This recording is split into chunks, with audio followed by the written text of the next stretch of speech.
जय श्री हरि विष्णु।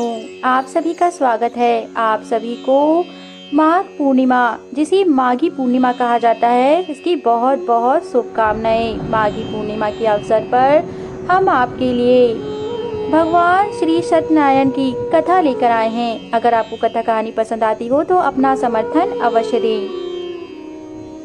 जय श्री सत्यनारायण भगवान। श्री सत्यनारायण व्रत कथा प्रारंभ। श्री सत्यनारायण व्रत कथा का प्रथम अध्याय प्रारंभ। एक समय की बात है, नैमिषारण्य तीर्थ में शौनिका आदि 88,000 ऋषियों ने श्री सूत जी से पूछा, हे प्रभु, इस कलयुग में वेद विद्या रहित मनुष्यों को प्रभु भक्ति किस प्रकार मिल सकती है तथा उनका उद्धार कैसे होगा? हे मुनि श्रेष्ठ, कोई ऐसा तप बता जिसे थोड़े समय में ही पुण्य मिले और मनवांछित फलों की प्राप्ति मिल जाए। इस प्रकार की कथा सुनने की हम इच्छा रखते हैं।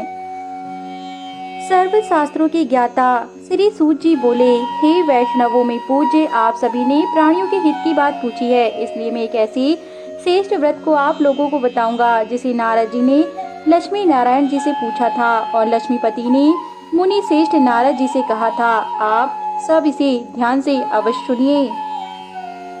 एक समय की बात है, योगीराज नारद जी दूसरों के हित की इच्छा के लिए अनेकों लोकों में घूमते हुए मृत्यु लोक में आ पहुँचे। यहाँ उन्होंने अनेक योनियों में जन्मे प्रया सभी मनुष्यों को अपने कर्मों द्वारा अनेकों को दुखों से पीड़ित देखा। उनका दुख देख नारद जी सोचने लगे कि कैसा यत्न किया जाए जिसके करने से निश्चित रूप से मानव के दुखों का अंत हो जाए। इसी विचार पर मनन करते हुए वह विष्णु लोक में आए। वहाँ देवों के ईश भगवान नारायण की स्तुति करने लगे, जिनके हाथों में शंख चक्र गदा और पद्म थे, गले में वरमाला पहने हुए थे। स्तुति करते हुए नारद जी बोले, हे भगवान, आप अत्यंत शक्ति से प्रसन्न हैं, मन तथा वाणी भी आपको नहीं पा सकती। आपका यदि मध्य तथा अंत नहीं है, निर्गुण स्वरूप सृष्टि के कारण भक्तों के दुखों को दूर करने वाले आपको मेरा नमस्कार है। नारद जी की स्तुति को सुन विष्णु भगवान बोले, हे मुनि श्रेष्ठ, आपके मन में क्या बात है? आप किस काम के लिए पधारे हैं, उसे निसंकोच कहो। इस पर नारद मुनि बोले कि मृत्यु लोक में अनेक योनियों में जन्मे मनुष्य अपने कर्मों के द्वारा अनेकों दुख से दुखी होते हैं। हे नाथ, आप मुझ पर दया रखते हैं तो बताइए कि वे मनुष्य थोड़े प्रयास से ही अपने दुखों से कैसे छुटकारा पा सकते हैं। नारद जी के वचनों को सुनकर श्री हरि बोले, हे नारद, मनुष्यों की भलाई के लिए तुमने बहुत ही अच्छी बात पूछी है, जिसके करने से मनुष्य मोह से छूट जाता है। वह बात मैं तुमसे कहता हूँ, तुम अवश्य ही उसे ध्यान से सुनो। स्वर्ग लोक व मृत्यु लोक दोनों में एक दुर्लभ उत्तम व्रत है जो पूर्ण देने वाला है। आज प्रेमवश होकर मैं उसे तुमसे कहता हूँ। हे नारद, वह व्रत अवश्य ही श्री सत्यनारायण भगवान का व्रत है। जो भी भगवान श्री सत्यनारायण भगवान का व्रत अच्छी तरह से विधान पूर्वक विधि पूर्वक करके करता है, तुरंत ही वह सुख होकर मरकर मोक्ष को पाता है। श्री हरि की वचन सुन नारद जी बोले कि उस व्रत का फल क्या है, उसका विधान क्या है, यह व्रत किसने किया था, इस व्रत को किस दिन करना चाहिए, सकुशल विस्तार से बताइए प्रभु। नारद जी के कथनों को सुनकर श्री हरि बोले, दुख व शोक को दूर करने वाला यह व्रत सभी स्थानों पर विजय दिलाने वाला है। मानव को भक्ति व श्रद्धा के साथ शाम को श्री सत्यनारायण की पूजा धर्म परायण होकर ब्राह्मणों व बंधु के साथ करनी चाहिए। भक्ति भाव से ही निवेद केले का फल, घी, दूध और गेहूं का आटा सवा लेकर गेहूं के स्थान पर साटी का आटा, शक्कर तथा गुड़ लेकर व सभी भक्षण योग्य पदार्थ को मिलाकर भगवान को भोग अवश्य लगाना चाहिए। ब्राह्मणों सहित बंधु बांधव को भी भोजन कराएं, उसके बाद स्वयं भोजन करें। भजन कीर्तन के साथ भगवान की भक्ति में लीन हो जाए। इस तरह सत्यनारायण भगवान का यह व्रत करने पर मनुष्य की सारी इच्छाएं निश्चित रूप से पूरी हो जाती है। इस काल की काल अर्थात कलयुग में मृत्यु लोक में मोक्ष का यही एक सरल उपाय है। जय सत्यनारायण भगवान की। श्री सत्यनारायण व्रत कथा का प्रथम अध्याय समाप्त हुआ। जय श्री सत्यनारायण भगवान। श्री सत्यनारायण कथा का द्वितीय अध्याय प्रारंभ। सूत जी बोले, हे ऋषियों, जिसने पहले समय में इस व्रत को किया था उसका इतिहास कहता हूँ, ध्यान से सुनो। सुंदर काशीपुरी नगरी में एक अत्यंत निर्धन ब्राह्मण था। भूख प्यास से परेशान वह धरती पर घूमता रहता था। ब्राह्मणों से प्रेम करने वाले भगवान ने एक दिन ब्राह्मण का वेश धारण करके उसके पास जाकर पूछा, हे विप्र, नित्य दुखी होकर तुम पृथ्वी पर क्यों घूमते हो? दीन ब्राह्मण बोला, मैं निर्धन हूँ, ब्राह्मण हूँ, भिक्षा के लिए धरती पर घूमता हूँ। हे भगवान, यदि आप इसका कोई उपाय जानते हो तो बताइए। वृद्ध ब्राह्मण कहता है कि सत्यनारायण भगवान मनोवांछित फल देने वाले हैं, इसलिए तुम उनका पूजन करो। इसे करने से मनुष्य की सभी दुखों से मुक्ति मिलती है। वृद्ध ब्राह्मण बनकर आए सत्यनारायण भगवान उस दिन धन ब्राह्मण को व्रत का सारा विधान बताकर अंतर्ध्यान हो गई। ब्राह्मण मन ही मन सोचने लगा कि जिस व्रत को वृद्ध ब्राह्मण करने को कह गया है, मैं उसी अवश्य करूंगा। यह निश्चय करने के बाद उसे रात में नींद नहीं आई। वह सवेरे उठकर सत्यनारायण भगवान के व्रत का निश्चय कर भिक्षा के लिए चल दिया। उस दिन निर्धन ब्राह्मण को भिक्षा में बहुत सा धन मिला, जिसे उसने बंधु बांधवों के साथ मिलकर श्री सत्यनारायण भगवान का व्रत संपन्न किया। भगवान सत्यनारायण का व्रत संपन्न करने के बाद वह निर्धन ब्राह्मण सभी दुखों से छूट गया और अनेक प्रकार की संपत्तियों से युक्त हो गया। उसी समय से यह ब्राह्मण हर माह इस व्रत को करने लगा। इस तरह भगवान सत्यनारायण व्रत के करने से जो मनुष्य सभी प्रकार के पापों से छुटकारा पाना चाहता है, मोक्ष पाना चाहता है, वह यह व्रत करके अवश्य ही दुखों से तथा पापों से मुक्त होकर स्वर्ग को जाता है। श्री सूत जी बोले कि इस तरह नारद जी से नारायण जी का कहा हुआ श्री सत्यनारायण व्रत को मैंने तुमसे कहा। हे विप्रो, मैं अब और क्या कहूँ?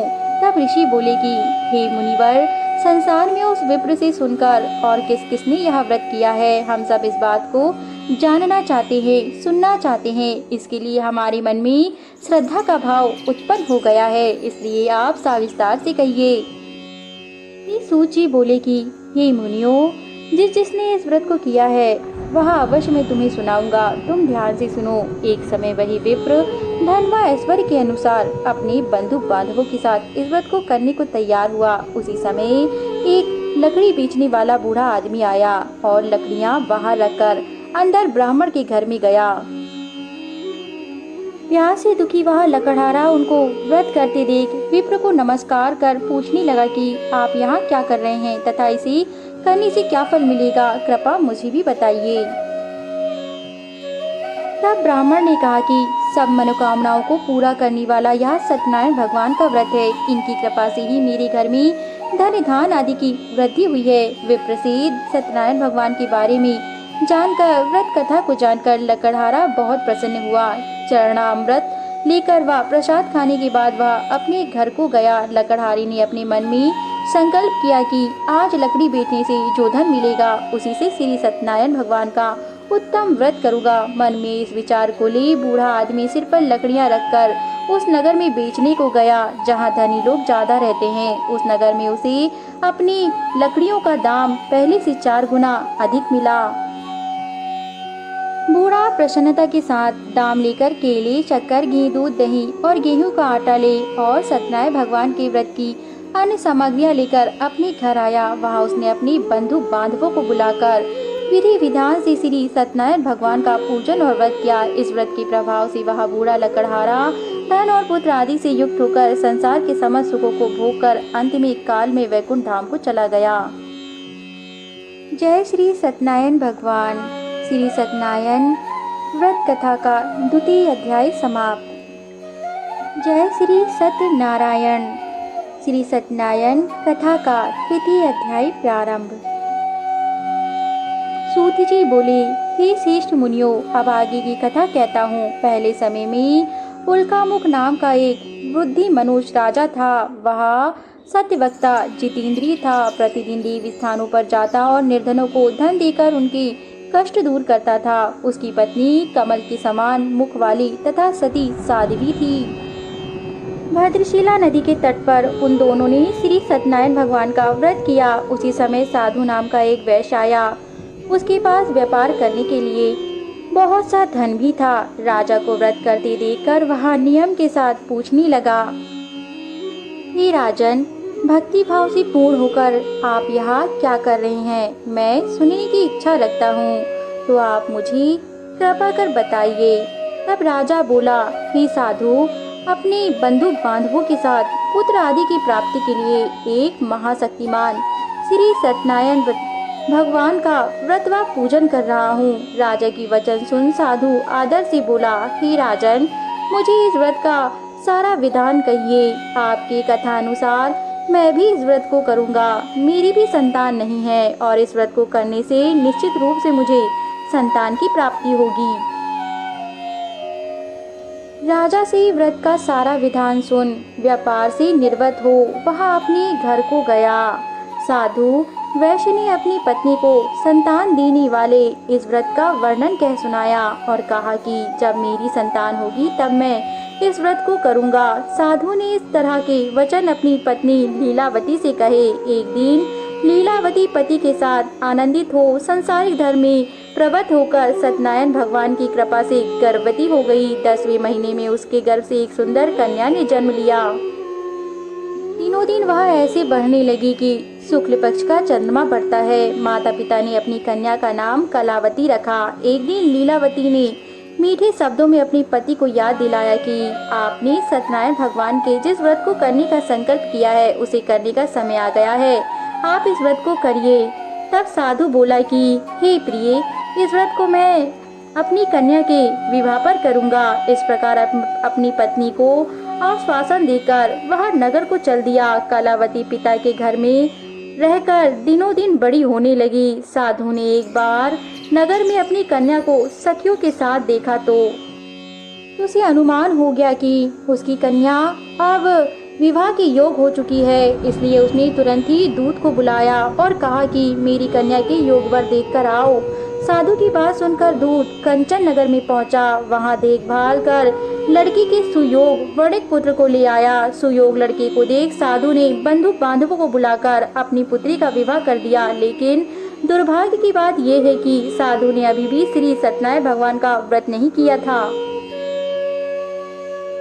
इस पर श्री भगवान क्रोधित हो गए और श्राप दिया कि साधु को अत्यधिक दुख मिले। अपने कार्य में कुशल साधु बनिया जमाई को लेकर समुद्र के पास स्थित होकर रत्ना सारपुर नगर में गया। वहां जाकर दामाद ससुर दोनों मिलकर चंद्रकेतु राजा के नगर में व्यापार करने लगे। एक दिन भगवान सत्यनारायण की माया से एक चोर राजा का धन चुराकर भाग रहा था। उसने राजा के सिपाहियों को अपने पीछा करते देखा तथा चुराया हुआ धन तुरंत ही वहां रख दिया जहां साधु अपने जमाई के साथ ठहरा हुआ था।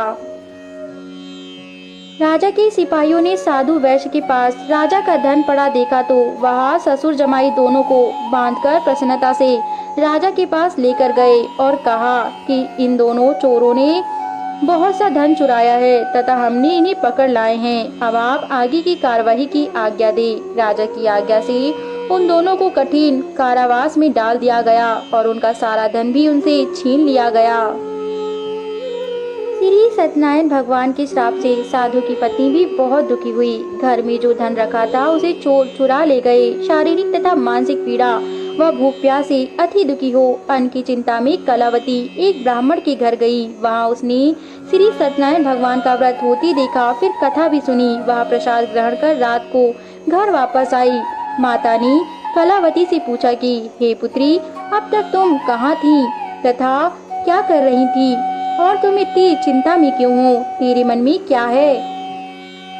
अपनी माता के प्रश्नों को सुनकर कलावती ने कहा, हे माता श्री, मैं अपनी सखी के साथ भ्रमण के लिए गई थी, परंतु जब मैं अपनी सखी के घर गई तो उसके पड़ोस में ही ब्राह्मण के घर में श्री सत्यनारायण भगवान की व्रत थी। हम दोनों ही वहां पर गए और वहां से हमने प्रसाद खाया, बस इसलिए ही मुझे देर हो गई। अपनी कन्या के वचन को सुन लीलावती भगवान के पूजन की तैयारी करने लगी। लीलावती ने परिवार व बंधु सहित श्री सत्यनारायण भगवान का पूजन किया और उनसे वर मांगा कि मेरे पति तथा जमाई शीघ्र घर आ जाए। साथ ही यह भी प्रार्थना की कि हम सबका अपराध क्षमा करें। श्री सत्यनारायण भगवान इस व्रत से संतुष्ट हो गए और राजा चंद्रकेतु को सपने में दर्शन देकर कहा, हे राजन, तुम उन दोनों वैश्यों को छोड़ दो और तुमने उनका जो धन लिया है उसे वापस कर दो। अगर तुमने ऐसा नहीं किया तो मैं तुम्हारा धन और राज व संतान सभी को नष्ट कर दूंगा। राजा को यह सब बात कहकर भगवान सपने से अंतर्ध्यान हो गए। प्रातःकाल सभा में राजा ने सपना सपना सुनाया। फिर बोले कि वणिक पुत्रों को कैसे मुक्त कर सभा में लाओ। दोनों ने आते ही राजा को प्रणाम किया। राजा मीठी वाणी में बोला, हे महान भावो, भागवत ऐसा कठिन दुख तुम्हें प्राप्त हुआ है, लेकिन अब तुम्हें कोई भय नहीं है। ऐसा कहकर राजा ने उन दोनों को नए वस्त्र आभूषण भी पहनाए और जितना धन उनका लिया था उसे दुगना धन वापस कर दिया। दोनों वैश्य अपने घर को चल दिए। जय श्री सत्यनारायण भगवान। श्री सत्यनारायण व्रत कथा का तृतीय अध्याय संपूर्ण हुआ। जय श्री सत्यनारायण भगवान। श्री सत्यनारायण व्रत कथा का चतुर्थ अध्याय प्रारंभ। श्री सूत जी बोले, वैश्य ने मंगलाचार कर अपनी यात्रा आरंभ की और अपने नगर की ओर चल दिया। उनके थोड़ी दूर जाने पर एक दंडी वेशधारी श्री सत्यनारायण ने उनसे पूछा, हे साधु, तेरी नाव में क्या है? अभिवाणी वणिक हंसता हुआ वह बोला, हे दंडी, आप क्यों पूछते हो? क्या धन लेने की इच्छा है? मेरी नाव में तो बेल व पत्ते भरे हुए हैं। वैसे के कठोर वचन सुन भगवान बोले, तुम्हारा वचन सत्य हो। दांडी ऐसे वचन कह वहां से दूर चले गए। कुछ दूर जाकर समुद्र के किनारे बैठ गए। दांडी के जाने के बाद साधु वैश्य ने नित्य क्रिया के पश्चात नाव को ऊंची उड़ते देखकर अचंभा माना और नाव में बेल पत्ते देखकर वह मूर्छित होकर जमीन में गिर पड़ा। मूर्छा खुलने पर वह अत्यंत शोक में डूब गया। तब उसका दामाद बोला कि आप शोक न मनाएं, यहाँ दांडी का श्राप है, इसलिए हमें उनकी शरण में जाना चाहिए, तभी हमारी मनोकामना पूरी होगी। दामाद की बात सुनकर वह दांडी के पास पहुंचा और अत्यंत भक्ति भाव से नमस्कार करके बोला, मैंने आपसे जो जो असत्य वचन कहे थे उनके लिए मुझे क्षमा दे। ऐसा कहकर महान शोकातुर हो रोने लगा। तब दांडी भगवान बोले, हे वणिक पुत्र, मेरी आज्ञा से बार बार तुम्हें दुख प्राप्त हुआ है, तू मेरी पूजा से विमुख हो गया है। तब साधु बोला, हे भगवान, आपकी माया से ब्रह्मा आदि देवता भी आपके रूप को नहीं जानते, तब मैं अज्ञानी कैसे जान सकता हूँ? आप प्रसन्न हो जाइए। अब मैं सामर्थ्य के अनुसार आपकी पूजा अवश्य करूँगा। मेरी रक्षा करो और पहले के समान नौका में धन भर दो। साधु वैश्य के भक्ति पूर्वक वचन सुनकर भगवान प्रसन्न हो गए और इसकी इच्छा अनुसार वरदान देकर अंतर्ध्यान हो गए। ससुर जमाई जब नाव पर आए तो नाव धन से भरी हुई थी। फिर वही अपने अन्य साथियों के साथ सत्यनारायण भगवान का पूजन कर अपने नगर को चल दिए। जब नगर के नजदीक पहुँचे तो दूत को घर पर खबर करने के लिए भेज दिया। दूत साधु की पत्नी को प्रणाम कर कहता है कि मालिक अपने दामाद सहित नगर के निकट आ गए हैं।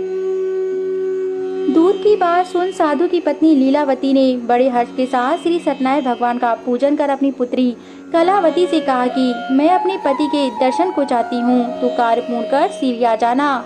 माता के ऐसे वचन सुन कलावती जल्दी में प्रसाद छोड़ अपने पति के पास चली गई। प्रसाद की अवज्ञा के कारण श्री सत्यनारायण भगवान रुष्ट हो गए और नाव सहित उसके पति को पानी में डुबो दिया। कलावती अपने पति को वहां न पाकर रोती बिलखती हुई जमीन पर गिर पड़ी। नौका को डूबा हुआ देख व कन्याओं को रोता हुआ देख साधु दुखी होकर बोला कि हे प्रभु, मुझसे तथा मेरे परिवार से जो भूल हुई है उसे क्षमा करो।